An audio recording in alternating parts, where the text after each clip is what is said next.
So good evening, everyone, and thank you so much for taking your time to be with us tonight. And this is the second of the NephroNet sponsored CME lecture series, and we want to thank our sponsor for this evening, Relipsy Corporation, which has given a kind donation to help support this lecture. And I want to give a real shout out to my good friend and colleague, Dr. Andy Bomback from Columbia University, and we're going to be splitting the duties about tonight's lecture. Next slide. Hold on 1 second, Dr. Tumlin. We're still getting some participants. Hold on 1 second. Should I redo that? Yeah. I couldn't. Okay, here we go. Hold on 1 second. You tell me when, and I'll start. Okay.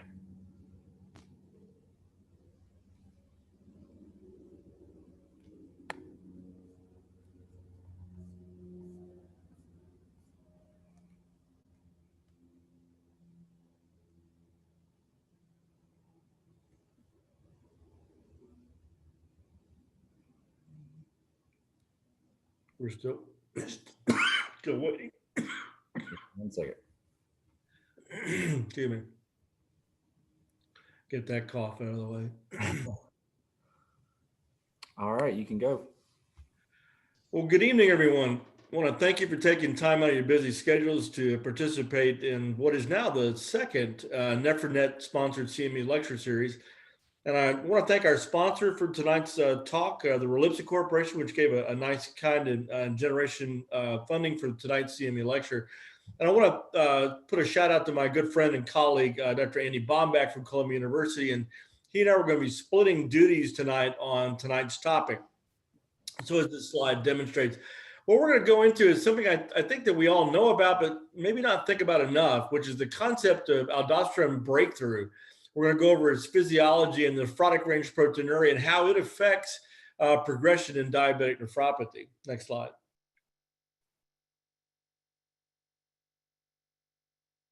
So tonight's outline, we're going to define what aldosterone breakthrough is and its incidence. We're going to go through some of the physiologic mechanisms and clinical conditions that contribute to aldosterone breakthrough, determine the effects of aldosterone breakthrough on urinary proteinuria and rate of GFR decline, the role of combination RAS blockade and spironolactone therapy. I know there's a lot of growing interest in that particular area. And then we're also going to talk about how aldosterone has many effects that are underappreciated, namely its effects on SLP4 proteins. Next slide. So our poor friend, the podocyte, is attacked from so many different ways, from high glucose, from the very presence of high levels of angiotensin II and aldosterone, which are inherent in the disease, the loss of ionic charge from hyperglycemia, accelerated rates of podocyte apoptosis, loss of adhesion molecules for the podocyte, and then antioxidants, oxidant therapy that actually is brought about by aldosterone itself. So in many ways, the diabetic condition is uniquely poised to damage podocyte longevity. Next slide. So here's a slide that's always good to review. It's just kind of based. It's on the left-hand slide here. You see what is a normal glomerulocapillary loop with a podocyte.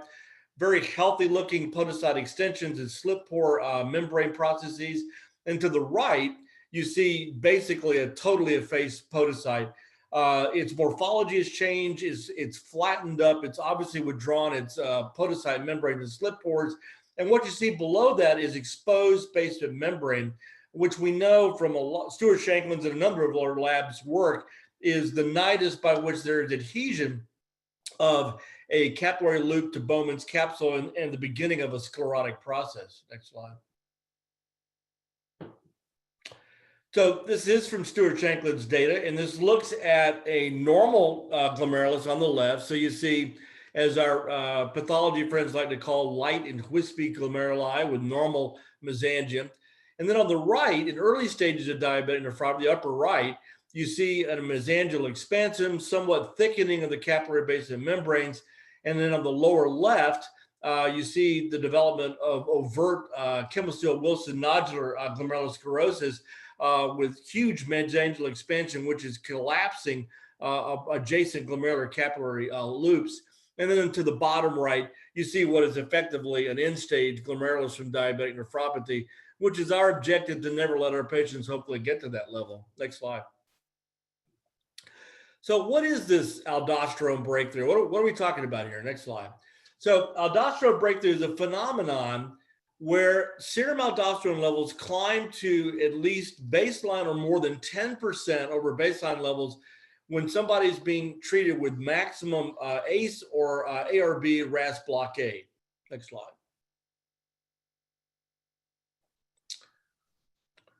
Next slide. Okay, so in aldosterone breakthrough, as you can see here, there is a delta change in the serum aldosterone levels that normally occurs when you initiate ACE or ARB therapy. Next slide. But then over time, somewhere starting about 6 months to 12 months, depending on the studies you read, there is a restoration of aldosterone levels back to either baseline levels or sometimes even supernormal levels. This subpopulation of patients in ACE or RAS treated patients with diabetes may be a group for which there is a higher risk for progression toward end-stage renal disease. Next slide.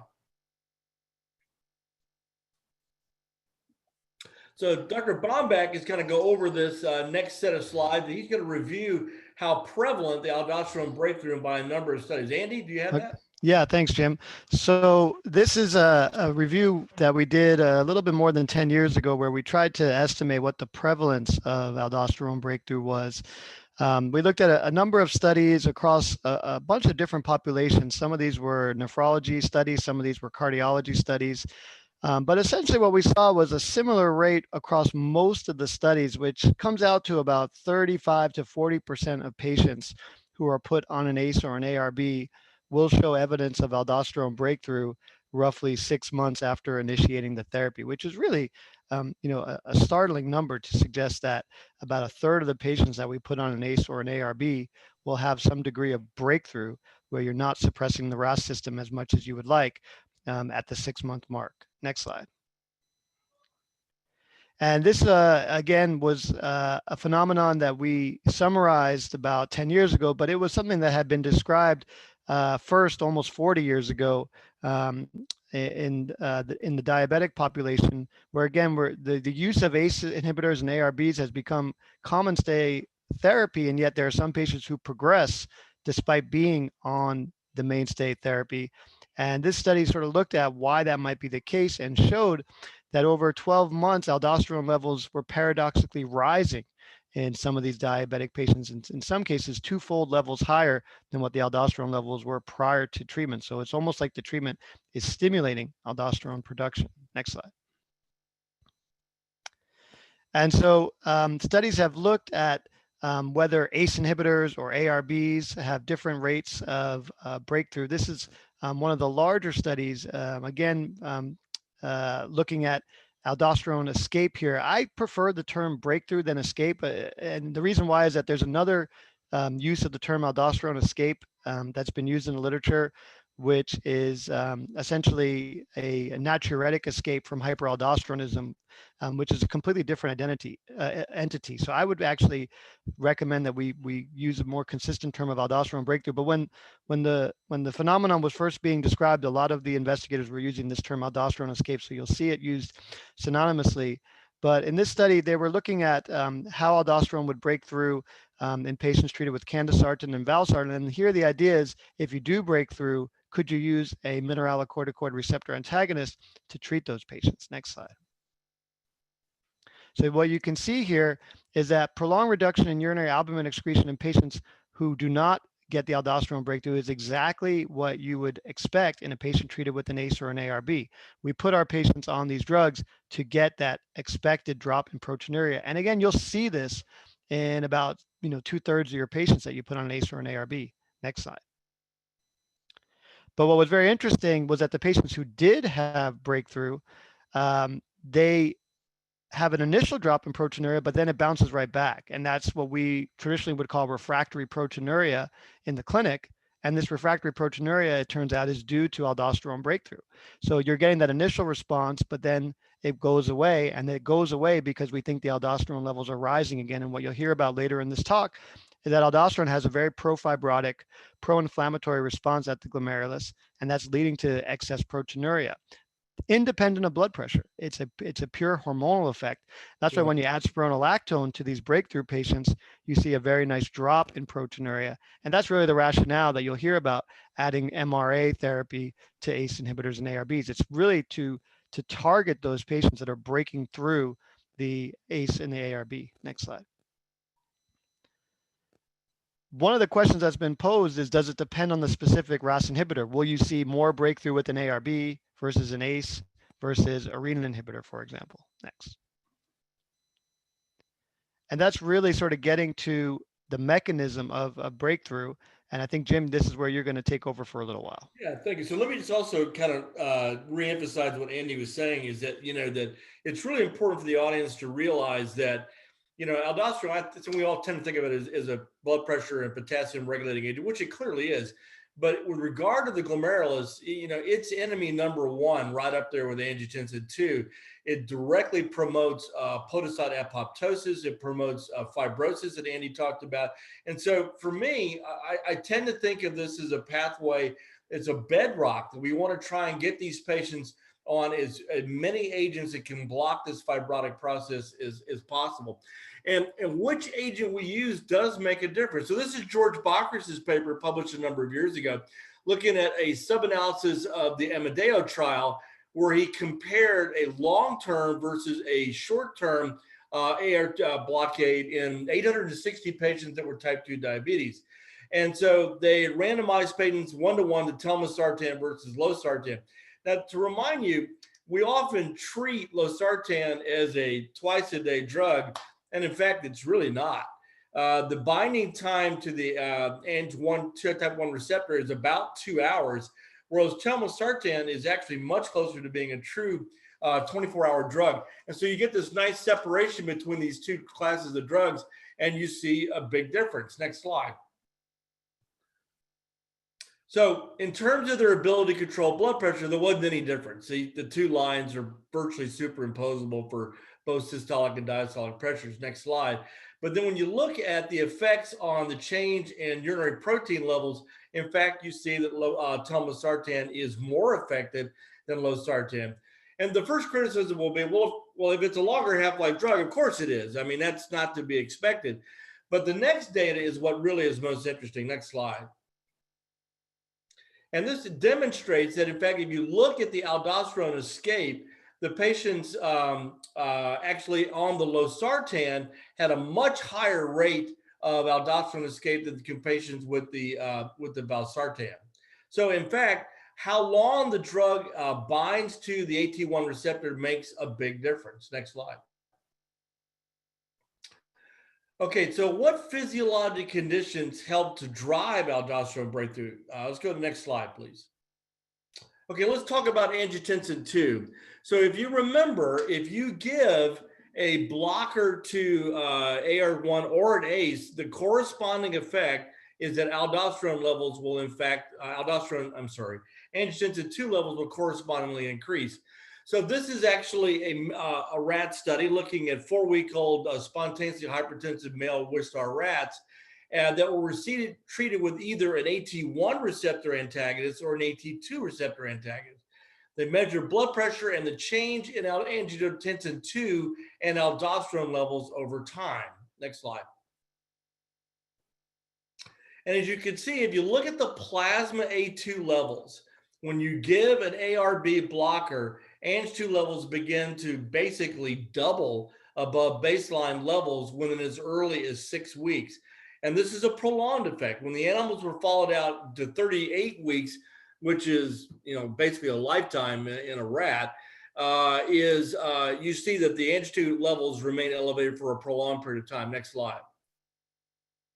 But correspondingly with that, when you first give the ARB, as Andy mentioned, there's a drop in the aldosterone levels at 6 weeks and 8 weeks, but within 12 weeks, within 3 months, the aldo levels in these animals was back to baseline levels, and it too remained despite the fact that his Ang2 levels were elevated. So Ang2 appears to be driving independent aldosterone production. Next slide. Now, how does that come about? Well, part of that comes from effects of angiotensin II on the synthesis and generation of aldosynthase. So you remember that in the zona glomerulosa, the outer layer of the adrenal glands is where aldosynthase is located. So if you look at the message of aldosynthase with a 1 molar micromolar infusion of angiotensin II into a cultured zona glomerulosa adrenal cells, you see that within 6 hours, aldosterone synthase MRA is transcribed under the control of angiotensin II.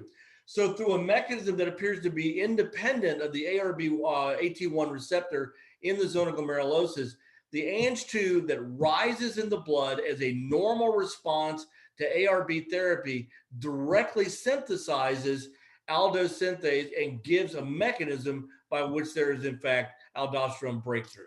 Next slide. So I think Dr. Bomback, Andy's going to take over the reduced GFR section. Right. Andy? Thanks, Jim. So, Jim just gave a really nice argument for the role of angiotensin II, but the problem is that, you have some data that will suggest that, but then you also have the clinical conundrum that if angiotensin II is the sole mediator of this aldosterone breakthrough, why are you seeing it still at pretty high levels in angiotensin II receptor blockers? It's possible they're hitting a different angiotensin II receptor that's stimulating the aldosterone, but it still suggests that you should be seeing differential rates with ARBs versus ACE inhibitors. So personally, I think there has to be more to the story than just angiotensin II. One of the things that I think could be contributing to aldosterone breakthrough is reduced GFR. So this gets to a phenomenon that I call relative hyperaldosteronism. And what relative hyperaldosteronism says is that you can have aldosterone levels that are in normal range, but for the degree of salt that you're eating, they're relatively high. So if you look at people with normal suppression of their renin-angiotensin aldosterone system, as you load up on sodium cofactor, so the x-axis here is essentially millimoles per day of sodium intake. As you load up on sodium cofactor, you maximally suppress your aldosterone production. Next slide. But what you see with relative hyperaldosteronism is that you are suppressing aldosterone production in the face of excess sodium intake, but you're not doing it as well as a normal individual. Next slide. And this inappropriately high aldosterone in the presence of salt cofactor, that aldosterone extracellular volume interaction, is what's activating the mineralocorticoid receptor to initiate the non-epithelial profibrotic effects of aldosterone at mineralocorticoid receptors that Jim was alluding to. It's a blood pressure independent effect. It's what we call the non-epithelial effects of aldosterone. And this relative hyperaldosteronism is what you see in a lot of entities that nephrologists have in their clinic at all times. You see this relative hyperaldosteronism in resistant hypertension. You see it in patients with CHF, which is why spironolactone and eplerenone have been game changers in the treatment of CHF. As I'll get to later, you see it in obesity, but what I want to talk about now is that this is a common entity in just run-of-the-mill CKD. As GFR drops below 60, next slide, you start to see a rise in aldosterone relative to the sodium cofactor. Here you're using plasma renin activity in the denominator as a marker of sodium cofactor. But essentially, as your GFR drops below 60, as you get to CKD3, then CKD4, then CKD5, you're seeing more and more of this relative hyperaldosteronism. These patients should actually be suppressing aldosterone production because we know that as your GFR falls and you advance to later stages of CKD, you start to get more and more volume expansion to suppress renin. But these patients paradoxically are actually making more aldosterone relative to renin. It's a relative hyperaldosteronism. Next slide. So many years ago, we did a study looking at dialysis patients to prove this relative hyperaldosteronism, where we measured their extracellular volume using a bioimpedance machine, and we measured their aldosterone levels. And we did this at different times of the week to get different levels of volume expansion. And then we used healthy volunteers at low salt, medium salt, and high salt diets. And we showed that dialysis patients could never suppress their aldosterone levels to the same degree as healthy volunteers, even at similar levels of extracellular volume expansion. Next slide. And then we expanded that study to earlier stages of CKD. So looking at that same phenomenon as CKD3, CKD4, and CKD5. And that relative hyperaldosteronism essentially occurs starting at CKD3 and it gets worse as renal function declines. So I think that some of the aldosterone breakthrough that we're seeing in our patients with CKD, and specifically as we're talking about tonight, our patients with diabetic kidney disease, could just be from the fact that their GFR is falling and you're seeing this relative hyperaldosteronism of advanced CKD that an ACE or an ARB is unable to control. Next slide. The other etiology that I think could be driving some of the aldosterone breakthrough that we're seeing, especially again in this diabetic population that we're focusing on tonight, is obesity. Next slide. So when I first came to Columbia, the first study I did was looking at aldosterone breakthrough with aliskiren, which was, many people may not remember this drug because it's sort of fallen out of use, but it's a renin inhibitor. And the idea here was that the hypothesis was that aldosterone breakthrough was occurring because we weren't inhibiting the renin-angiotensin-aldosterone system proximally enough. And could we prevent aldosterone breakthrough by more proximally inhibiting the renin-angiotensin-aldosterone system? So what we did was we randomized into 3 arms: aliskiren, valsartan, or a combination of aliskiren and valsartan. And we looked for a breakthrough. We looked for consequences of breakthrough. Next slide. What you'll see here is that there was breakthrough in about 1/3 of the patients, and there was no breakthrough in about 2/3 of the patients, which is exactly what you would expect in an aldosterone breakthrough study. And we measure this both with 24-hour urine aldosterone and serum aldosterone measurements to really confirm that the breakthrough was occurring. The typical way of checking for breakthrough has been with serum aldosterone levels, but because this was in a clinical trial, we want to be very rigorous and use aldosterone measurements in the urine to confirm that signal. Next slide. So here's what we saw. Was that there was no difference in breakthrough, whether you were randomized to aliskiren, valsartan, or a combination. You may look at these bars and say, well, aliskiren's a little bit lower, 25%, and the combination's 30%, but this was not statistically different. Essentially, all the arms showed the same rate of breakthrough of about 25 to 30%, which is consistent with the literature. Next slide. And right around the time that we were doing that study, the AVOID study, which was a study looking at aliskiren plus valsartan for diabetic kidney disease, published a sub-study looking at aldosterone breakthrough. And what they saw was that aliskiren had no effect on aldosterone breakthrough. So again, confirmed the signal that we saw, that renin inhibition, more proximal inhibition of the renin-angiotensin-aldosterone system, had no effect on aldosterone breakthrough, which again, to me, sort of argues against this idea that some of the more proximal hormones of the system are driving aldosterone breakthrough. Next slide. But then when we looked at our data, we said, well, there has to be 2 explanations for why it's a failed study, why renin blockade did not prevent aldosterone breakthrough. Either the breakthrough could be occurring via components of the ROS that are even more proximal than renin, things like prorenin and proprorenin. That's possible. Or the breakthrough is occurring from a stimulus to aldosterone production that's completely outside of the renin-angiotensin-aldosterone system. Next slide.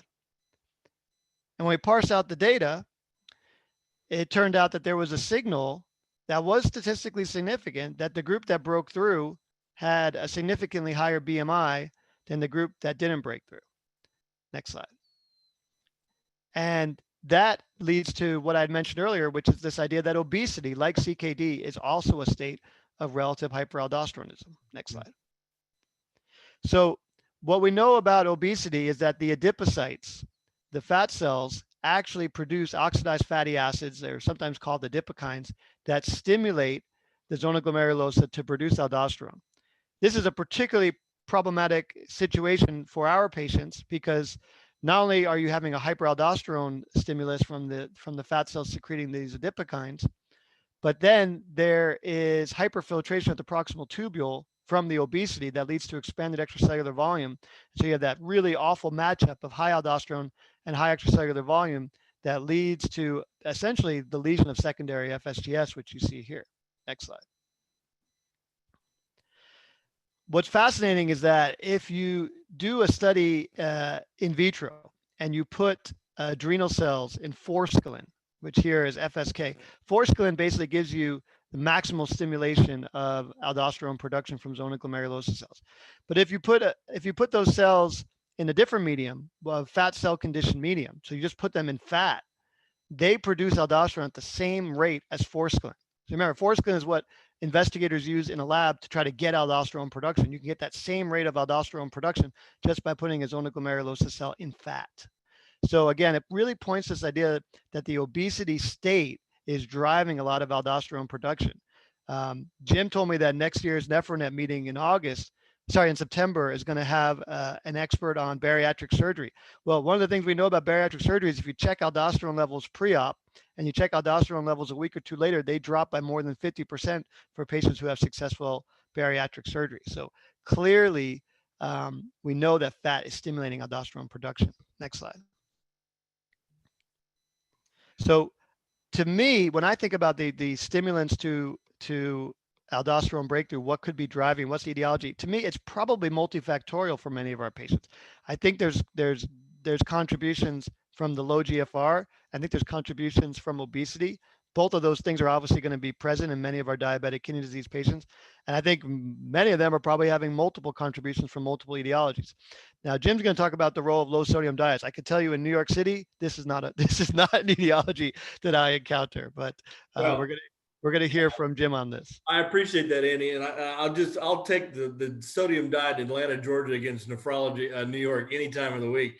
So I want the audience to really understand that last point that Andy was making, that a primary release of adipokines from probably most likely visceral fat stores directly stimulates the production of aldosterone, really gives us an idea of the patient population that we need to be thinking about this. And it's what everybody in this audience sees every day in the clinic. Next slide. Now, here's the cruel irony about what we normally do to treat hypertension, and we certainly do this to reduce proteinuria, is to put our patients on a low sodium diet. Well, it turns out that actually is a little bit with the discussion of aldosterone breakthrough, dog chasing tail, that we actually make this worse. Now, this is an animal study. It was an ACE knockout mice study that looked at animals that were fed a high or a low sodium diet and to determine the effects of that on aldosterone synthase and serum aldosterone levels. So they looked at 2 days versus 5 days of low sodium diet and then sacrificed the animals. And then they measured the aldosterone synthase levels in adrenal zona glomerulosa cells. Next slide. This is some work that's done by Agnes Fogo's group at Vanderbilt. And so if you look on the y-axis, you're seeing the plasma aldosterone level in nanograms per mil. So the AGT plus is the wild type animals. This is the ACE knockout mouse model on the AGT negative. And as you can see, in the first 2 weeks with a low sodium diet in either animal, there is an increase in the aldosterone synthase levels. But after 5 days with a low sodium diet, that level seems to persist. Next slide. And if you look at this and you look at the actual production of aldosynthase on the western blot below, you see that aldosynthase selectively goes up in the animals that have both the wild type and the ACE knockout. This alludes to what Andy was talking about. This is a non-renin system activation of aldosterone at the gene level. So you're actually producing the synthetic machinery to make aldosterone levels. And the two bottom western blots you see at the bottom of the slide shows you that this is a specific effect, that this was not a generalized reduction in mRNA production, as evidenced by a reporter gene, which in this case was cytochrome P450. Next slide. A picture's worth 1,000 words, right? So here is the low salt, here's the high salt diet on the bottom. After 2 days, 9 days, and 15 days, and they stain for aldosynthase in the zona glomerulosa, you see this tremendous upregulation. And so this says, in fact, that, and please believe me, Andy and I are not saying to you not to give low sodium diets to your patients. I'm saying that this contributes to this phenomenon of aldosterone escape and breakthrough. And that, as we drive this discussion forward, we should be thinking more and more about mineralocorticoid blockers. Next slide. Okay, so how does the proteinuria aldosterone link play out in diabetic nephropathy? Next slide. So this is actually some data that was published by the Covance LabCorp population. They looked at, it was a small study, 330,000 patients. That joke never works.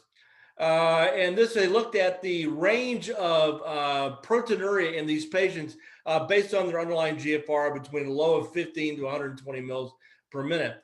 And they looked at 3 minimum GFR determinations and 1 ACR determination. Next slide. And what this shows you that is, if you look at the distribution of GFR, CKD stage 4 is relatively uncommon among all these patients. Most of the patients in this study were CKD stage 2 and stage 1. So relatively spared renal function. Next slide. And then correspondingly, if you look at the level of proteinuria, the majority of the patients did not have proteinuria. In fact, when you look at the patients, in fact, I'm sure that Andy sees it like I do here in Atlanta, is nephrotic range proteinuria is relatively uncommon, about 1%. Next slide. So the decline in GFR, as we know, is actually, is it linked to the aldosterone breakthrough? It is. Next slide. So this is the Schrodet paper. It was published a few years ago in Diabetology. They looked at a randomized trial of 63 type 2 diabetics that had hemoglobin A1Cs less than 10% and urine protein over 700. And the patients were treated with losartan at 100 milligrams a day, maintaining a standard blood pressure medication. Next slide. And they looked at the patients that had the effect of either aldosterone breakthrough on total proteinuria. And you can see that, in fact, the population that had aldosterone breakthrough, the levels went up to as high as 10 nanograms per deciliter. The average population was 6.7, but those with no breakthrough for whom the losartan maintained a suppression of aldosterone, the value was on average at 4.9. Next slide. But if you developed aldosterone breakthrough, there is a significant difference in the rate of decline of GFR. Now, George Bockrich and others have published a number of papers that usually in patients with progressive diabetic renal disease, that annualized loss of GFR is somewhere between 5 and 6 mils per minute. In those patients that did not develop breakthrough, that value was below 3. I would submit to the audience that a lot of the people that we see in our clinics with 5 to 6 mils per minute per year may in fact have underlying aldo breakthrough that we have not recognized. Next slide. So the next question is an obvious one. So Andy and I did not have time to go over all the papers that were looking at RAS blockade with aldosterone receptor blockade, but we are going to give you a foreshadowing of a trial that he and I are doing with NephroNet called the Mr. Ace trial. Next slide. This is a very important paper. This is the longest study I'm aware of 104 weeks follow-up with spironolactone in combination with RAS blockade. Let me just do a little aside here and tell the audience that the vast majority of papers you read about combination ACE or ARB and spironolactone have been somewhere between 8 weeks and 12 weeks. Clearly not enough time to be able to see a benefit of prolonged therapy in a diabetic. Next slide. What Dr. Morales and his crew did was they looked at 87 patients, a randomized open labeled study with protein that was rather significant. So these patients all had over 1 gram of protein, and they were randomized to receive either, they got open label, ACE therapy or ARB with spironolactone. And as I said before, they follow these patients out to 2 years. Next slide. So if you look at the rate for prior to coming in the study, as I mentioned a moment ago, they had a standard, more or less, loss of 5 mils per minute per year for the 12 months preceding spironolactone therapy. Now, if you look very carefully, in the first 12 months after being on spironolactone, their GFR plateaued. And this is the hope against hope, right? that actually in the remaining time out to a total of 48 months, this is actually has some 4-year follow-up data, there was an actual increase in GFR. Now that's, almost heretical, but I will tell you that Agnes Fogo's group at Vanderbilt in animal models has in fact shown that high dose MRA therapy can restore GFR ostensibly through degradation of established fibrotic deposition within the interstitium. Next slide. So how does this all happen and how does it stabilize proteinuria? Next slide. Well, there's a lot of things that aldosterone does, and Andy talked about this at the beginning. Aldosterone is a potent, and I would emphasize to the audience, probably more potent than Ang2 stimulator of TGF-beta expression by the renal tubular epithelium. Aldosterone facilitates epithelial mesenchymal transformation. But what's also underappreciated, and I don't have time to go over the apoptosis, I wish I did, but it also directly affects slip pore proteins. Next slide. So next slide. So this is a fascinating study that was published back in 2007, and where they took animals and they infused them with aldosterone, or they treated the aldosterone-infused animals with a plerinone. And then they sacrificed the animals and they stained for the amount of nephrin expression in the glomerulus. So in the control you see in the far left, there was a standard level of nephrin expression. But when the animals were given the aldosterone infusion, there was a significant drop off in nephrin expression. But you could restore that when the animals were given another mineralocorticoid antagonist in the form of a plerinone. Next slide. So what we decided to do in the NephroNet was to do what's called the Mr. ACE trial. And it was to look at a prospective randomized trial of maximum RAS blockade with or without the addition of spironolactone for a minimum of a 2-year follow-up. Next slide. So I'll go through this quickly. These for patients were only type 2 diabetic nephropathy, MDRD study, GFR above 20 mils per minute and greater than 500 milligrams per deciliter, maintaining standard target levels of blood pressure. Next slide. So the study is still enrolling.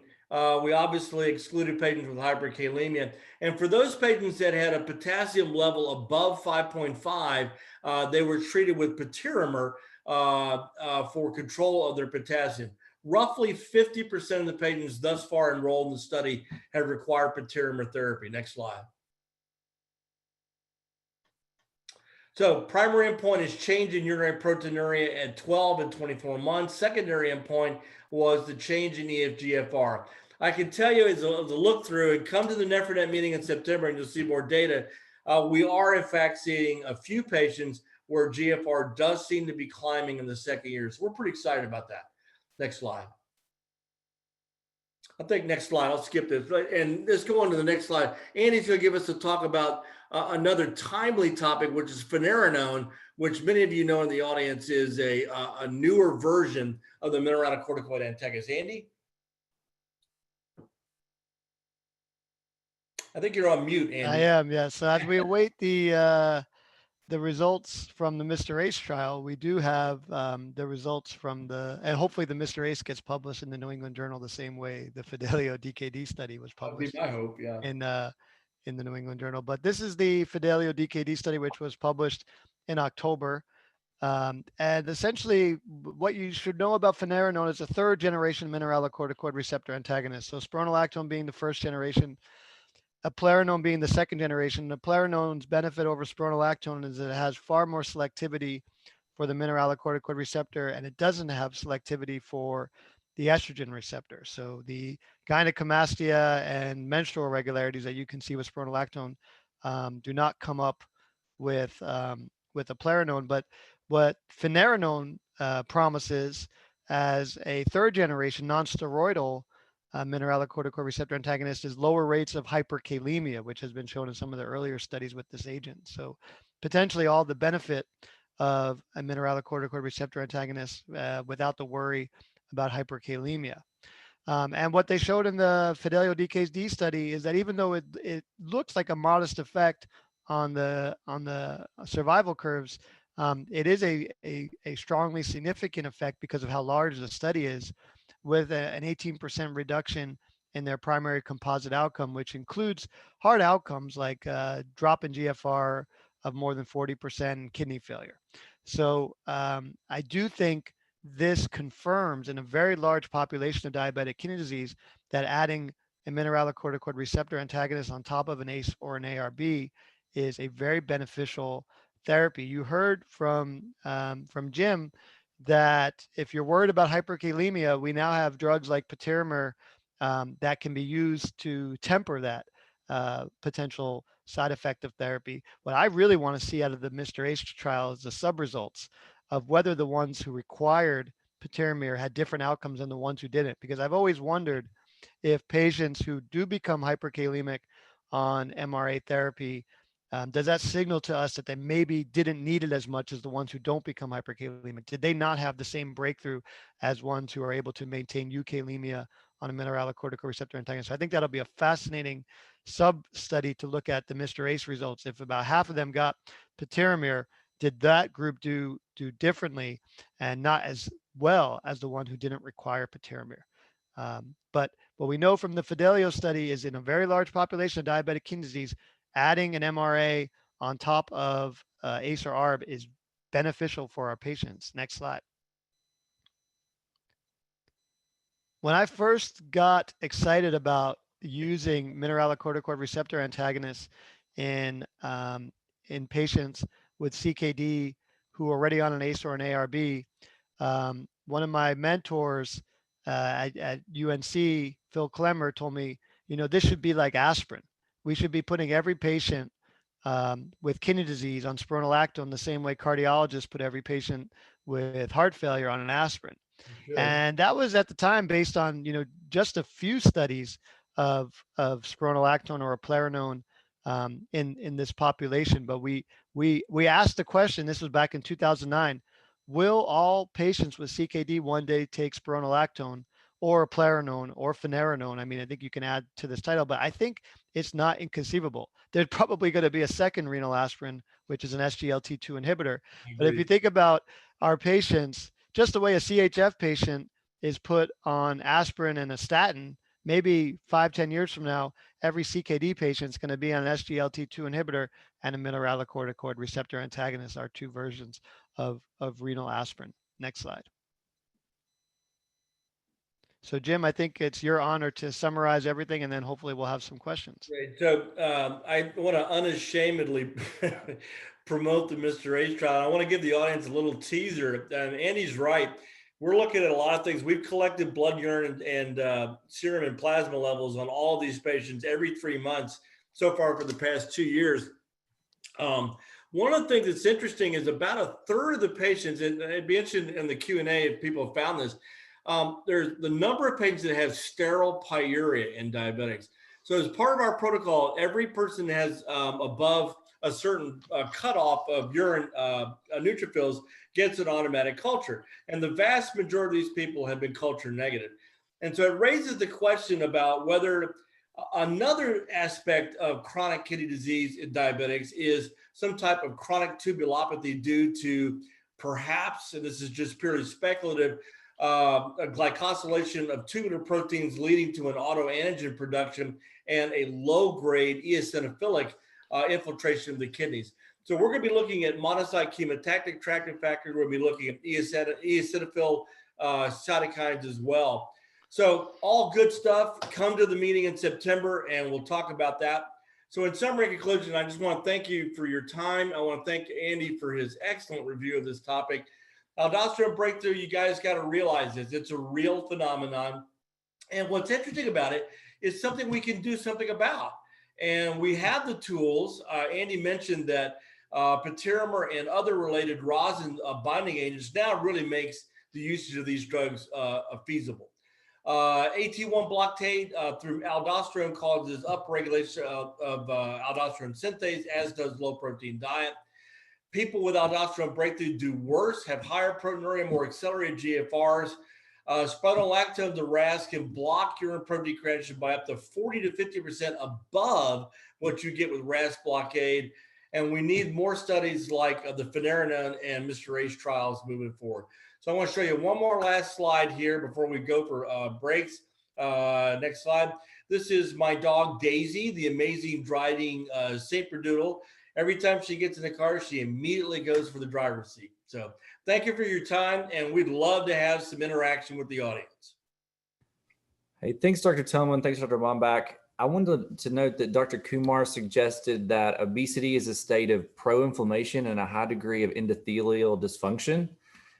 And then if you guys have any question and answers, you can go to the bottom of the screen. It has a Q&A chat box. If you want to click on that, you can ask them questions. So Dia asked the question, now we've had have had with the MRAs multiple targets for controlling proteinuric kidney disease and delaying progression of CKD. Can you talk through your approach to starting these therapies and lab frequency, giving possible side effects of hyperkalemia and MRAs, decreasing GFR and SGLT2s, etc.? Okay, I'll take that first one, Andy, and then you can jump in on the SGLT2s. So in the Mr. Ace trial, we have a protocol that if somebody is randomized to spironolactone, they have a BNP potassium level checked within 7 to 10 days afterwards.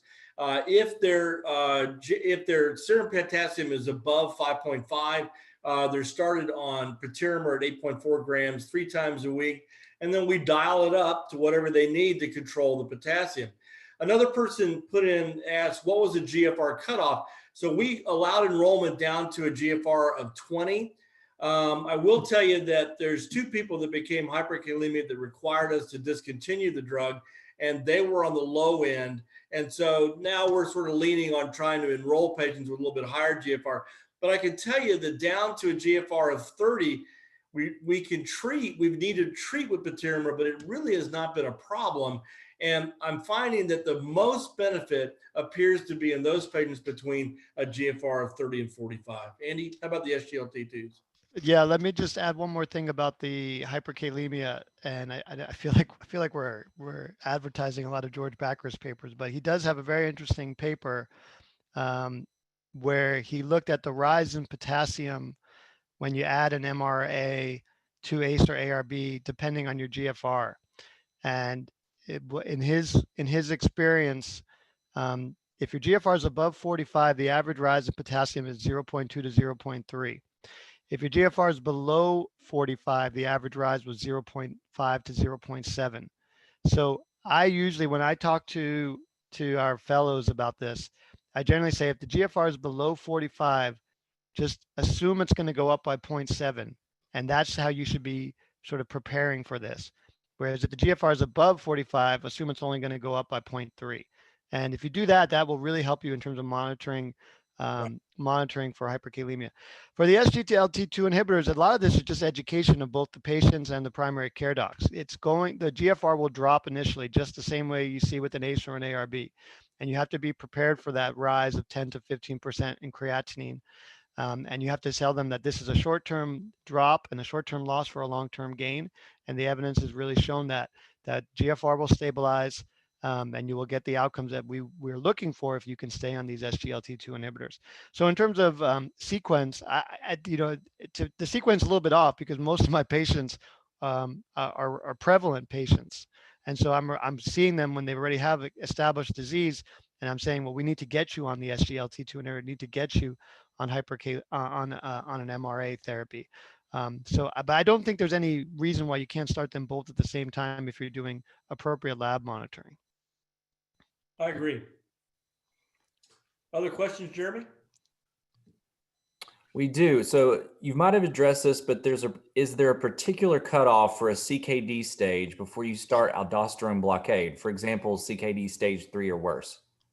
Yeah, so Andy kind of addressed that. So in the pre-binder era, that number was somewhere around 45. I think now, and in my experience and many others, is that between 30 and 45, you're going to see a rise in potassium. And as Andy pointed out, it's going to be somewhere around 0.7 milliequivalents per liter. and it may go up higher, but this is, in my experience, easily managed with even 3 times a week of Presbyterian, and it's really not been a problem and has been a great tool to get that added benefit of MRA blockade in the lower GFR numbers. Yeah, we have a comment from Dr. Kumar about not waiting to stage 3, and that there's going to be benefit along the continuum of diabetic ketosis. He's using it in stage 2 or stage 1 CKD, which I agree. What we're showing you today is that the rates of aldosterone breakthrough are probably going to be more pronounced in CKD 3, 4, and 5. But if you have a patient with GFR above 60 whose proteinuria is essentially resistant to an ACE or an ARB, they probably have aldosterone breakthrough, and they should be having an MRA added on top of their ACE or their ARB. And remember, a lot of the literature on aldosterone breakthrough comes from the cardiology space, not from the nephrology space, where many of those patients have normal GFRs, and they were still having aldosterone breakthrough at about a 30 to 40% rate. So yeah, you don't need to wait for CKD3 to say, I want to add an MRA to get the maximal benefit of ROS blockade, especially if you suspect aldosterone breakthrough. But I do think the 2 things can be true. You don't need to wait, but if you have patients with CKD 3, 4, and 5, you should be particularly heightened to look for aldosterone breakthrough and to look for a potential route to get them on an MRA.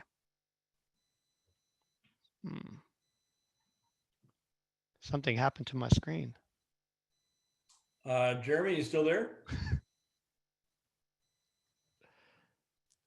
I am. Sorry about that. I was going to say, if anybody has any more questions, feel free to answer it or ask in the QA section.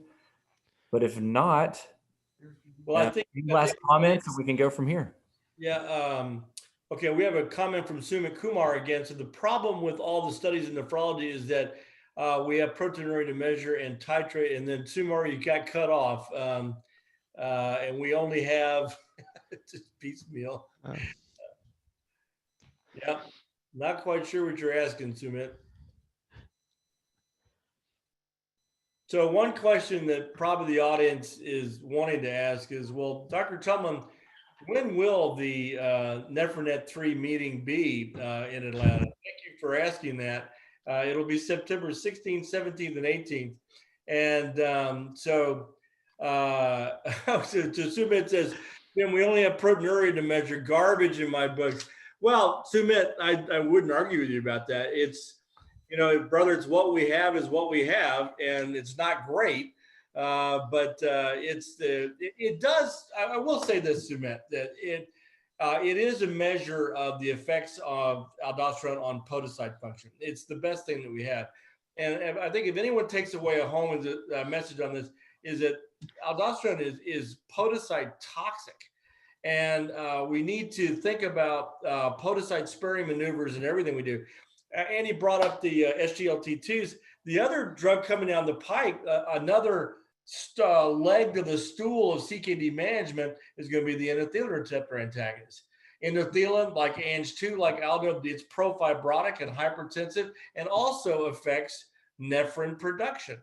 So all of these things together, we're going to become more like the oncologist. We're going to block here, block there, block there.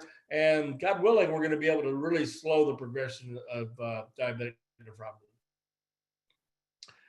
So, Andy, you want to field this one? Sure, I will try my best. I mean, so what aldosterone antagonism does is it may not necessarily reverse a podocytopathy. If it's a true podocytopathy, that's immune mediated, it's not going to reverse that. But if you have like a secondary FSGS lesion, where podocytopathy is part of the damage that's being mediated, yes, you should be able to significantly reduce the inflammatory state within the glomerulus to allow for repair at the podocyte level.